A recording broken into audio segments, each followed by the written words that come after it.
नमस्कार साथियों, मैं नरेश शर्मा डीसेंट इंस्टीट्यूट के इस डिजिटल प्लेटफॉर्म पर आप सभी का हार्दिक स्वागत करता हूं, अभिनंदन करता हूं। सबसे पहले मेरी तरफ से आप सभी को टीचर्स डे की हार्दिक शुभकामनाएं। और जैसा कि आप लोग जानते हैं, हम रीड की जो टेस्ट सीरीज का सेशन यहां लेकर के आए हैं, उस क्रम को हम आगे बढ़ाते हैं।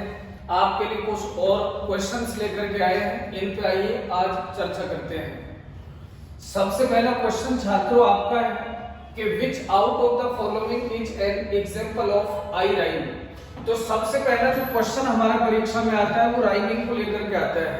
An unknown poem will be given in the question paper. एक कोई भी आपकी बिना पढ़ी हुई कविता प्रश्न पत्र में आपको मिलेगी और वहां से वो राइम स्कीम का एक क्वेश्चन पुट अप करते हैं। राइम स्कीम छात्रों हमेशा वर्टिकली देखनी होती है, यानी कि हमें कविता का ना तो अर्थ निकालना होता है, ना कविता की हमें समरी करनी होती है, ना उसका हमें जिस्ट निकालना होता है, ना कोई क्रिटिकल एनालिसिस उसका देना होता है। पहली लाइन के आखिरी शब्द का उच्चारण करके सुनना होता है और उसका उच्चारण छात्रों जो भी आता है उसको हम ये मानते हैं। अगली लाइन के भी आखिरी शब्द का उच्चारण करके सुनते हैं। अगर वो पहली लाइन के आखिरी शब्द के उच्चारण से मेल खा जाए तो वो ए है, और अगर वो मिसमैच होता है तो वो बी होता है। थर्ड लाइन के भी आखिरी शब्द का उच्चारण करके सुनते हैं। अगर ये प्रथम पंक्ति के आखिरी शब्द के उच्चारण से मेल खा जाए तो ये ए है, और अगर सेकंड लाइन से खाए तो ये बी है, और दोनों से मिसमैच होता है तो ये सी है। तो माना हमने ये ए से मैच कर रही होगी, और चौथी पंक्ति का भी आखिरी शब्द हम देखेंगे और उसका उच्चारण करके सुनेंगे। माना इसका उच्चारण सेकंड लाइन के आखिरी शब्द के उच्चारण से मेल खा गया तो राइम स्कीम निकलती है आपकी बेबी। अब छात्रों राइम स्कीम तो निकालते हैं हम ऐसे, लेकिन क्वेश्चन हमारा है कि विच out of the following is an example of I rhyme. तो ये तो राइम निकालने का तरीका हुआ। अब राइम क्या है, एक से ज्यादा तरह के होते हैं। कैसे? क्या अगर हमको कोई राइम ऐसे लिखा हुआ मिल गया, ए बी के क्रम में लिखा हुआ मिला, तो इस राइम को छात्रों ऑल्टरनेट राइम बोलते हैं। ऑल्टरनेट का मतलब लीविंग वन आउट, एक छोड़कर एक। ए के बाद बी आया फिर ए आ गया, बी के बाद ए को छोड़ दिया फिर बी आ गया। इसको तो हम बोलते हैं ऑल्टरनेट राइम। एक छात्र होता है आपका कपल्ड राइम। कपल्ड में क्या होता है कि दो दो के जोड़े आते हैं, यानी ए आ गया, बी आ गए, सी आ गए, दो दो का जो जोड़ा आता है उसको हम कपल्ड राइम बोलते हैं। एक छात्र आता है आपका ट्रिपलेट, जहां पर हमारे तीन तीन लाइन के छंद होंगे, स्टेंजा होंगे, और वहां पर क्या मिलता है आपको, तीनों की राइम स्कीम कॉमन होती है। जैसे इसका बी आ गया तो ये बी हो गया, मतलब तीनों का एक समान होता है। इसको हम बोलते हैं क्या, कपल्ड राइम। इसको हम बोलते हैं ऑल्टरनेट राइम, उसको हम बोलते हैं ट्रिपलेट। फिर एक अगला और पैटर्न आता है जिसमें हम पढ़ते हैं टर्जा राइमा।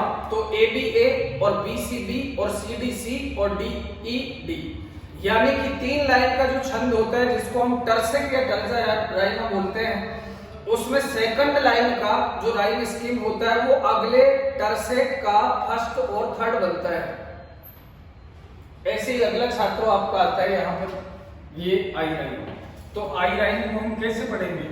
आई राइम छात्रों ये होता है कि वर्टिकली देखना होता है। पहली लाइन के आखिर में कफ है और दूसरे में क्या है, रफ। एक में लिखा हुआ है कफ, एक में लिखा हुआ है मूव, एक में लव लिखा हुआ है, एक में डब, एक में लव और एक में क्या है मूव। वर्टिकली हमको देखना होता है, राइम स्कीम को लंबवत देखते हैं।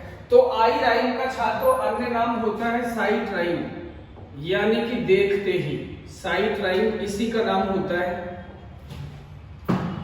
और आई राइम में हमको छात्रों ये देखना होता है शब्द जो लिखे हुए हैं वो बिल्कुल इक्वल नजर आते हैं, केवल एक अक्षर का अंतर होता है। बस एक वर्ड होता है जिसका इनमें डिफरेंस होता है, बाकी पूरा का पूरा स्पेलिंग समान आएगा, लेकिन उच्चारण अलग आएंगे। जैसे कफ और रफ दोनों का उच्चारण समान, तो ये तो इसका जवाब नहीं है। कफ और मूव स्पेलिंग मिसमैच है, अपने आप ही नहीं है। लव और डब बिल्कुल इक्वल है, लेकिन उच्चारण क्या है, सेम है। अब मैं लिखता हूं लव और मूव, स्पेलिंग तो सेम है, एक ही वर्ण का अंतर है, लेकिन क्या है, उच्चारण में भी डिफरेंस आ गया।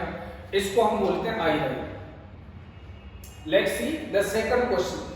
I traveled among unknown men. तो this line is an example of. तो ये किसका उदाहरण है? देखो मैंने लास्ट वीडियो में भी आपको बताया कि किसी भी लाइन में अगर हमको केवल स्वर की ध्वनियां कितनी मिलती हैं 4, तो छात्रों उसको हम बोलते हैं डायमीटर। अगर 6 मिलती हैं तो उसको हम हेक्सेमीटर नहीं तो ट्राईमीटर बोलते हैं। स्वर की 8 ध्वनि होती है तो उसको हम टेट्रामीटर बोलेंगे। 10 होती है तो पेंटामीटर, 12 होती है तो अलेक्जेंड्राइन बोलते हैं। अब इस लाइन का उच्चारण करके सुने तो आई जब बोलेंगे तो आई में डिप्थोंग आएगा। कैसा होगा डिप्थोंग आई का?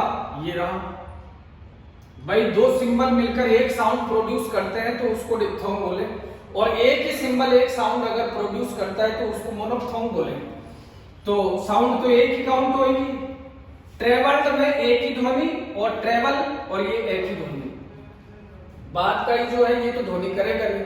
तो वर्ण आपको नहीं देखने होते हैं, आपको केवल साउंड जज करने होते हैं। अमंग में 2 ध्वनियां हैं, पहला अ की ध्वनि और मंग अ की ध्वनि 2। अननोन में अन में एक ही ध्वनि, नॉन में ओ की ध्वनि। मैन लो पिच का है। तो इन ध्वनियों को आप काउंट करें 1 2 3 4 5 6 7 8। ट्राईमीटर और हेक्सेमीटर दोनों एक ही होते हैं। स्वर की ध्वनि कितनी होती है? 6। आयम्बिक पेंटामीटर तो ये है ही नहीं भाई। पेंटामीटर लिखते तो वो तो क्लियर था कि इसमें 10 सिलेबल नहीं है, लेकिन ये आयम्बस टेक्निक भी नहीं है। आयम्बस में पहला सिलेबल अनस्ट्रेस्ड होता है, सेकंड होता है स्ट्रेस्ड। जवाब क्या है छात्रों? टेट्रामीटर। तो कितने होते हैं टेट्रामीटर में स्वर की ध्वनियां? 8। See the next question.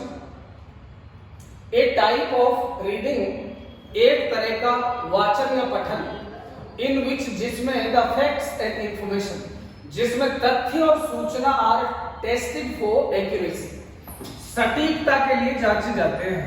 मतलब एक ऐसा अध्ययन जिसमें आप तथ्यों को और जितनी भी सूचना उसमें आपको दी गई है उसकी एक्यूरेसी की आप क्या करते हैं? जांच कि ये कितना ज्यादा एक्यूरेट है। स्किमिंग होता है छात्रों गो थ्रू, सरसरी निगाह से पढ़ना, यानी रीड हरीडली, सरसरी निगाह से पढ़ना स्किमिंग। जो हम रैपिड रीडर को पढ़ते हैं या कुछ लेस इंपोर्टेंस की किताबें होती हैं, कम महत्व की, जिनमें हम एक पेज को सरसरी निगाह से 2-4 पेजेस को निकालते हैं। जैसे हम एग्जामिनेशन टाइम में नोट्स को सरसरी निगाह से निकालते हैं, उसको हम बोलते हैं स्किमिंग। इसी को हम बोलते हैं एक्सटेंसिव रीडिंग। एक रहता है छात्रों स्कैनिंग, इसका मतलब रीड माइन्यूटली, ये बारीक अध्ययन होता है जो हम कोर्स रीडर का करते हैं, और इसी को हम बोलते हैं इंटेंसिव रीडिंग। तो सूचना प्राप्त करने के लिए, तथ्य प्राप्त करने के लिए जो गहन अध्ययन होता है, जैसे आप चेतन भगत का कोई नॉवल लेकर के बैठ गए और लेकर के बैठ कर जो ही आपने पहली लाइन पढ़ी तो वही पेंसिल रोक करके और आप क्या है कहां खो गए? यूटोपिया, फ्लैशबैक में चले गए। अपनी कोई पुरानी यादें हैं उस टाइम विशेष को लेकर के उसके साथ आप असिमिलेट हो गए, तो उसको छात्रों हम बोलते हैं इंटेंसिव रीडिंग। फैक्ट और इंफॉर्मेशन तो आपको स्किमिंग और स्कैनिंग दोनों में ही मिलती हैं, लेकिन यहां आप गहराई से लेते हैं इंफॉर्मेशन और यहां आप सरसरी निगाह से इंफॉर्मेशन लेते हैं। बोले प्लेजर के लिए पढ़ते हैं स्किमिंग। इसको बोलते हैं क्रिटिकल रीडिंग। क्रिटिकल रीडिंग का मतलब जहां पर आप तथ्य और सूचनाओं की क्या करते हैं? परख, उनकी सटीकता को भी जांचते हैं। तो जांचना क्या हो गया? कितना सही और कितना गलत, दैट इज क्रिटिकल क्या? एनालिसिस, नहीं तो क्रिटिकल रीडिंग। अगला क्वेश्चन देखिए छात्रों, रेमेडियल टीचिंग के अंदर आपको बताना है find out the incorrect one, यानी कि इनमें से जो असत्य कथन है उसको आपको निकालना है। तो रेमेडियल टीचिंग जैसा कि आप जानते हैं एक सिस्टमेटिक प्रोसेस होता है। शिक्षक का, एक टीचर का सबसे पहला कार्य कक्ष में बच्चों को क्या करना होता है? मोटिवेट करना होता है अपने सब्जेक्ट के प्रति। मतलब सब्जेक्ट के प्रति बच्चों को मोटिवेट करें ताकि वो सब्जेक्ट में क्या है रुचि लें और उसको इंटरेस्ट के साथ पढ़ें। तो पहला काम टीचर का क्या हुआ? मोटिवेट करना, मोटिवेशन। उसके बाद टीचर क्या करता है? टीचिंग। टीचिंग के बाद में टीचर करता है इवैल्यूएशन, बोले बच्चों को मूल्यांकन करता है। अब मूल्यांकन करने के बाद में जिन बच्चों की मार्किंग कम होती है अथवा जिनके मार्क्स कम आते हैं, जिनका अचीवमेंट लेवल टीचर के अनुरूप नहीं अथवा और बच्चों के इक्वल नहीं होता है, पीयर ग्रुप के इक्वल नहीं होता है, तो उनको टीचर क्या है इंडिविजुअली डायग्नोस करता है कि उनकी समस्या क्या है और बच्चों के लेवल में नहीं आने की उनकी प्रॉब्लम क्या है, उसको हम डायग्नोसिस बोलते हैं। अब जब उनकी समस्या आपको पता लगती है तो वो कमजोरी को रेक्टिफाई करने के लिए, सुधारने के लिए आप क्या करते हैं, उनको अलग से शिक्षण की व्यवस्था कराई जाती है जिसको हम क्या बोलते हैं आरटी, रेमेडियल टीचिंग, यानी कि उपचारात्मक शिक्षण। तभी हम बोलते हैं कि remedial teaching is not a random process, it is a systematic process because it follows a system. एक सिस्टम के बाद में आएगी, ऐसा नहीं कक्षा में कोई विद्यार्थी आए आते ही आपने आरटी दे दी उसको, नो। तो आरटी के संदर्भ में कौन सा कथन रख सकते हैं? पहला, RT provides necessary and correct foundation, उपचारात्मक शिक्षण आवश्यक और सही आधार उपलब्ध कराता है टू रेक्टिफाई पास्ट मिस्टेक्स, जिससे पुरानी गलतियों में सुधार हो जाए एंड इम्प्रूव फ्यूचर लर्निंग, और भविष्य का अधिगम भी सुधर जाए। बिल्कुल करेक्ट। ये तो इस बात की क्या एडवोकेसी करती है, ये तो आरटी के समर्थन में है।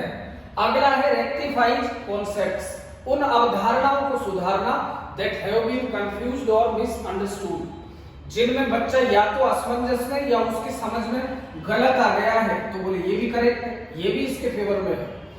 फाइंड फिल द गैप्स, यानी उस कमी को पूरा करना that have crept into the students learning, जो बच्चों के अधिगम में आती है, तो करेक्ट, ये बात भी क्या करती है, इसका समर्थन करती है। Neglect regular and better study habits, ये ही इनकरेक्ट है।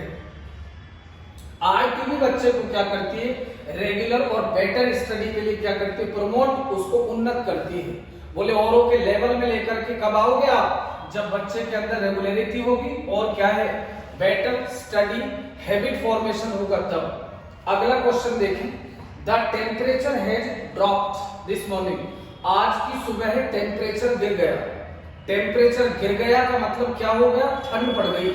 And I also have a headache, और मुझे भी क्या है, सिर दर्द है। द कोल्ड वेदर, चाहे तो आप ये कहो कि ड्रॉप्ड टेम्परेचर, या तो गिरा हुआ तापमान, अथवा दूसरे शब्दों में आप क्या कहें, कोल्ड वेदर। तो मैंने कहा आज की सुबह टेम्परेचर डाउन हो गया, मुझे भी क्या है, सिर दर्द है। The cold weather must be causing my headache, और ये सर्द जो मौसम है निश्चित रूप से मेरे सिर दर्द का यही कारण है। तो छात्रों यहाँ इवेंट कितने हैं, सवाल में दो हैं। एक है टेम्परेचर का डाउन होना, that is event A, the first event that occurs first, और एक आता है event B that occurs later, जो बाद में आता है, और वो क्या है, सिर दर्द। तो मैंने आपको लास्ट वीडियो में भी एक क्वेश्चन बताया कि जब कोई दो घटनाक्रम होते हैं, सीक्वेंस में होते हैं, क्रमशः होते हैं, कोहेरेंटली होते हैं, वन आफ्टर वन होते हैं, और हम बी घटनाक्रम का कारण ए को मान लेते हैं, तो छात्रों हम उसको बोलते हैं पोस्ट हॉक फेलिसी। इक्विवोकेशन में एक शब्द दो बार आएगा लेकिन अर्थ अलग देके जाएगा। फॉल्स एनालॉजी में दो फैक्ट आपस में टच ही नहीं होंगे। जैसे मैंने आपसे ये कहा कि to drive a car without a licence is just like to run a computer without training, तो ये दोनों अलग अलग बातें, इनका आपस में कोई ताल्लुक नहीं है, इसको बोलते हैं फॉल्स एनालॉजी। तो ये भी नहीं। कॉम्प्लेक्स क्वेश्चन होता है छात्रों, देखो सिंपल क्वेश्चन मैं आपसे पूछ लूं, व्हाट्स योर नेम, आपका क्या नाम है, this is the simple question. When a question consists of more than one question in it, जब एक प्रश्न के अंदर एक से ज्यादा प्रश्न समाहित होते हैं तो उसको हम लोडेड क्वेश्चन भी बोलते हैं, उसको हम लोडेड क्वेश्चन भी बोलते हैं, और उसको हम छात्रों कॉम्प्लेक्स क्वेश्चन भी बोलते हैं, और that is always written in the form of interrogation. बोले पीछे आपको प्रश्नवाचक चिन्ह लगा हुआ आएगा, इसलिए परीक्षा में ये तो आना नहीं है, इसको तो आप छोड़ देना, वैसे आपको याद तो रखना है। तो छात्रों ये थे आज के आपकी क्लास के 5 क्वेश्चंस, और इसी तरह से मैं वीडियोस आगे भी लाता रहूंगा। आप चैनल को ज्यादा से ज्यादा इसको लाइक करें, शेयर करें, सब्सक्राइब करें। और जो बच्चे दूर दराज बैठे हैं और डिसेंट इंस्टीट्यूट से जो बच्चों को लाभ यहाँ से दिया जा रहा है, उससे वो बच्चे सारे लाभान्वित हो सके जो रेगुलर अथवा ऑफलाइन क्लासेस ज्वाइन नहीं कर सकते हैं। तो आप ज्यादा से ज्यादा इसको शेयर करें, सब्सक्राइब करें। जितना ज्यादा इसको आप लोग पढ़ेंगे, जितना ज्यादा आप लाभान्वित होंगे, इससे मेरा भी क्या है, मनोबल बढ़ेगा और मैं आपके लिए और क्वेश्चंस लाता रहूंगा। Thank you very much. नमस्कार।